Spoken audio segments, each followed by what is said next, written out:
ॐ सोमनाथाय नमः। ॐ मल्लिकार्जुनाय नमः।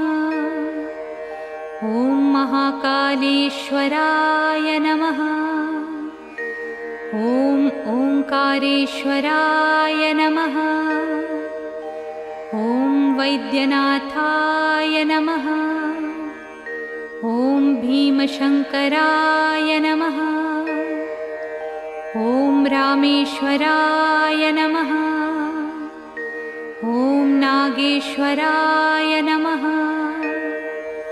ॐ विश्वेश्वराय नमः।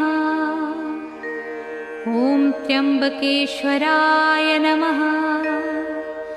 ॐ केदारेश्वराय नमः। ॐ भुस्मेश्वराय नमः।